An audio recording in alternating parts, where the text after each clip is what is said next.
Well, hello again, everybody. This is John Norris at Trading Perspectives. As always, we have our good friend Sam Clement, and Courtney Truss is unavailable today.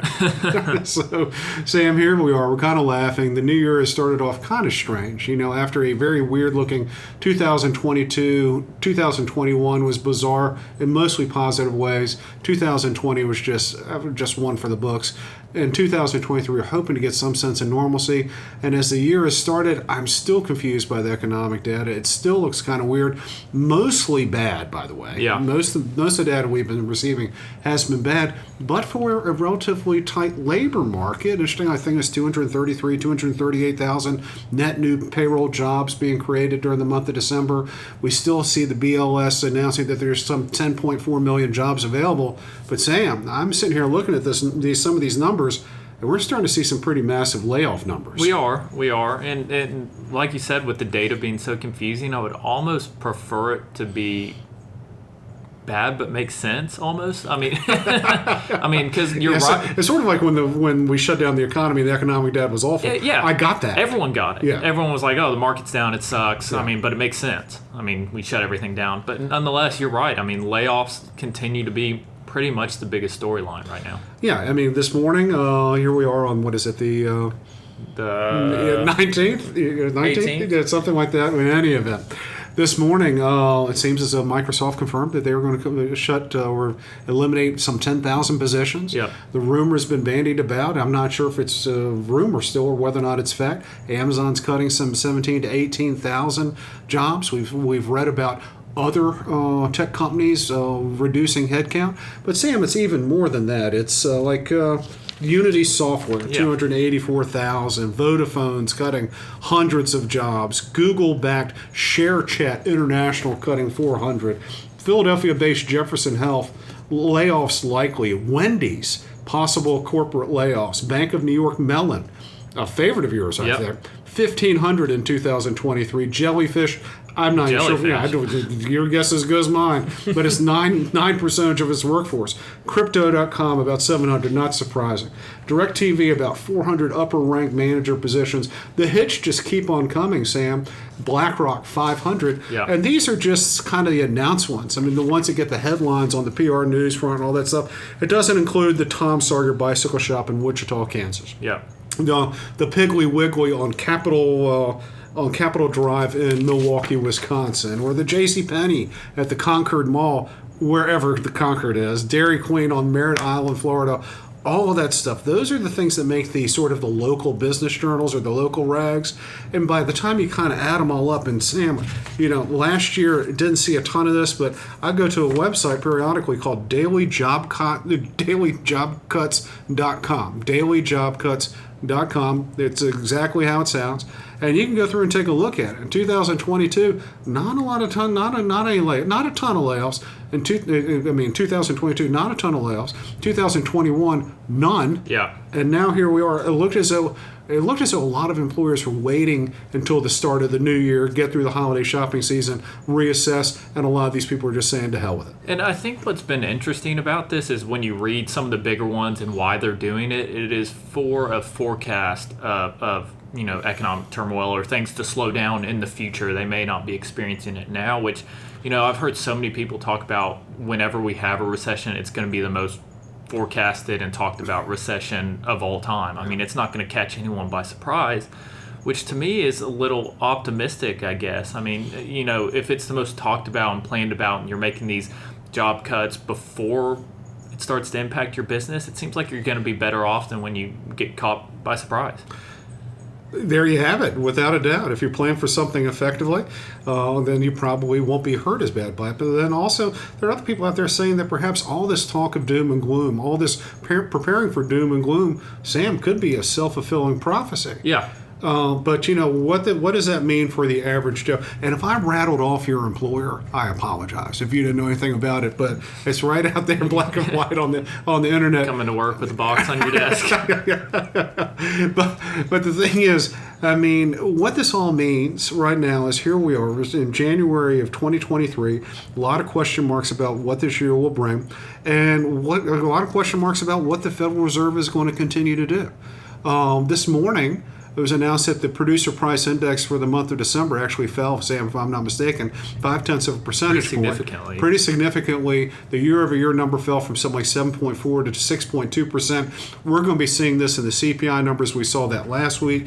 We're going to start seeing some of these inflation numbers start to turn over pretty quickly. Yeah. Matter of fact, even places like J.P. Morgan, some of the other wirehouses are saying by the middle of the year, third quarter, we're going to be talking about disinflation as opposed to inflation. So what does that mean for the Federal Reserve? Is the Federal Reserve still going to increase the overnight lending target another 50, another 75 basis points? And that's what has a lot of people worried, because when the Fed increases the overnight rate, they're just making money more expensive in the economy. And a lot of people feel as though right now the Fed is killing the economy in order to kill inflation. What if inflation just kills itself? And we've talked about that for a while. I mean, expecting this data, just the math of it, what's rolling off in terms of inflation and what we're putting on in terms of how we add it up. I mean, it's pretty much a dead discussion that inflation is going to continue to get worse, at least in my opinion.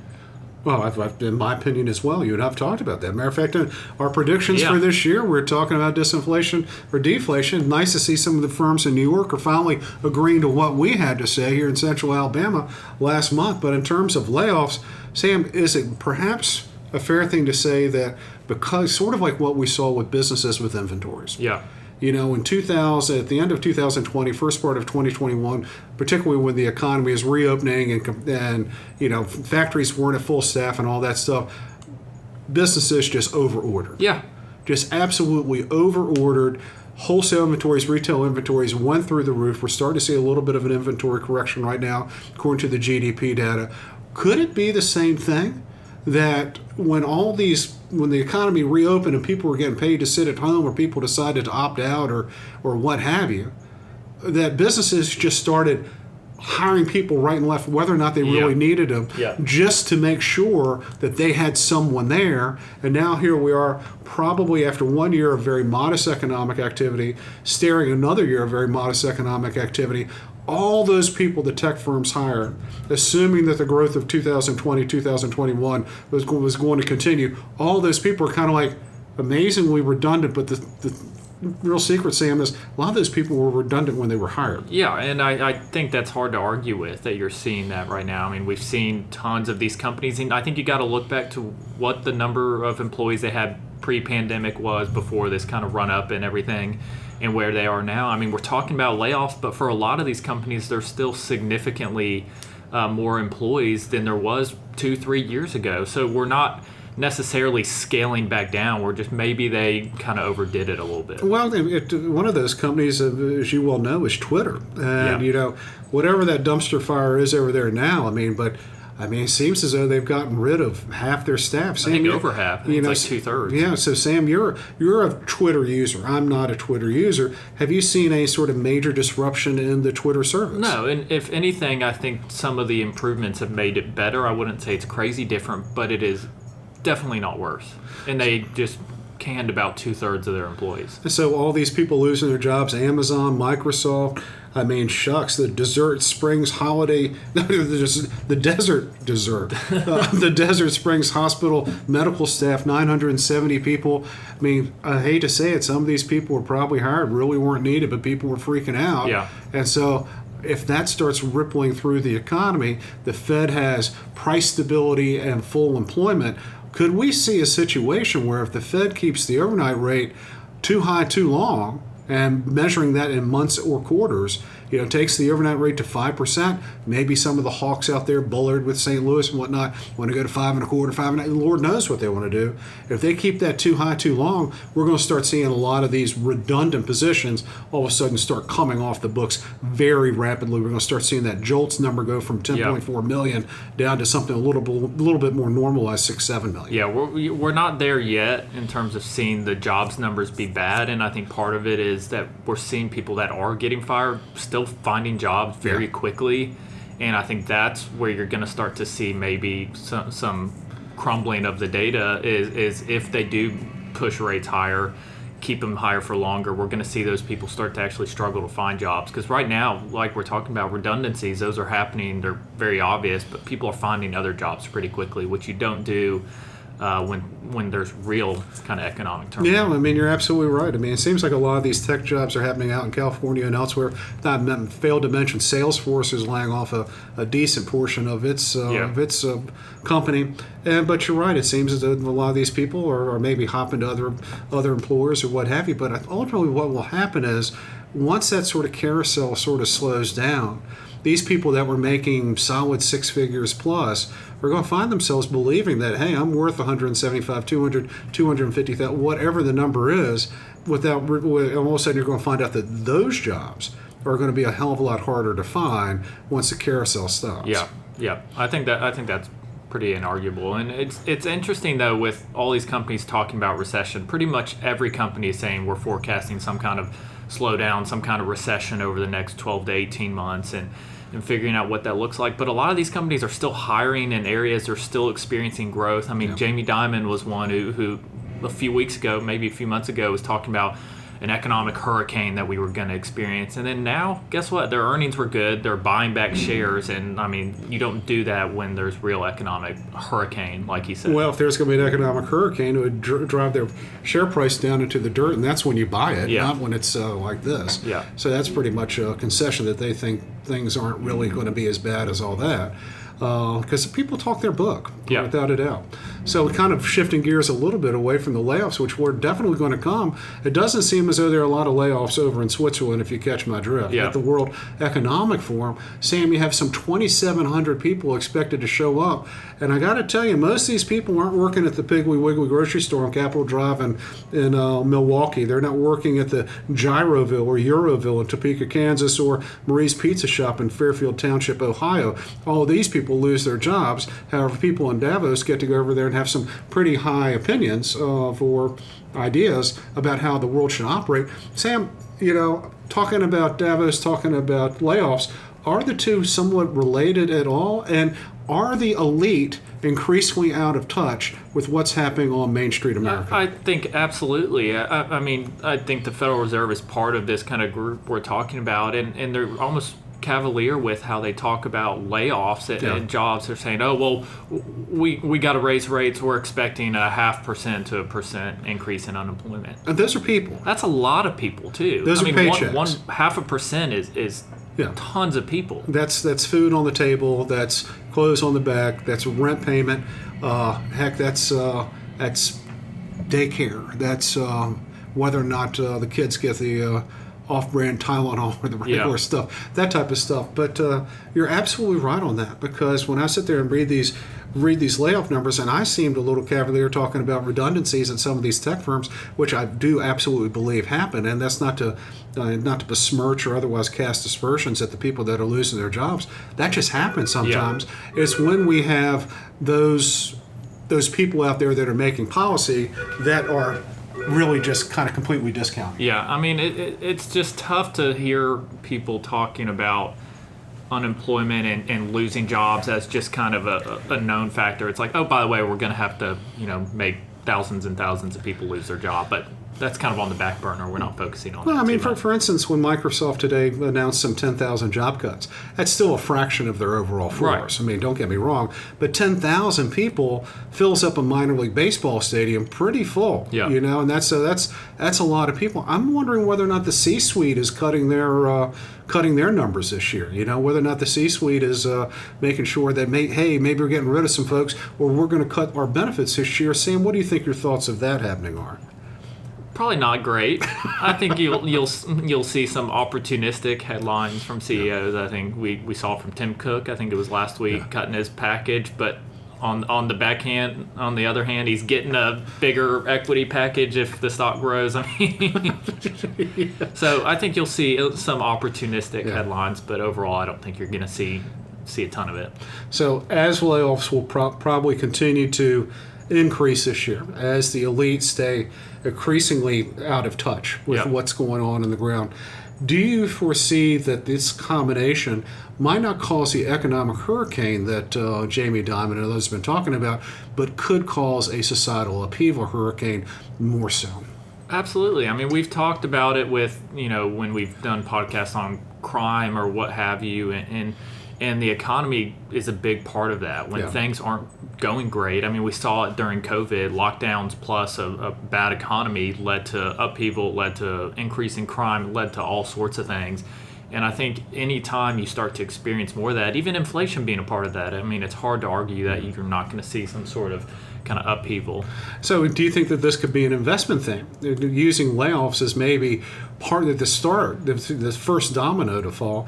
Is there an investment theme out there for when an economy or the global economy or just geopolitical events go through such a time where people are tearing themselves apart? Where do people invest in that type of situation? I mean, the natural answer would be those things with inelastic demand, like we always talk about. I mean, you still have the things you still have to have. I mean, obviously, inflation's really kind of played into that too. You know, there's the things you can cut out, and then there's the things you can't cut out. Yeah. And so I think focusing on that's kind of a no-brainer. Well, it's too early to tell all that stuff. You're also maybe making an argument for hard assets as well. Could be, yeah. I mean, not making too much more of them. Whether or not we can mine them is up to the EPA. But we're not making too much more of them. So ultimately, at the end of the day, when all the dust settles and the smoke clears, the cows come home, throw every single cliche I can at it.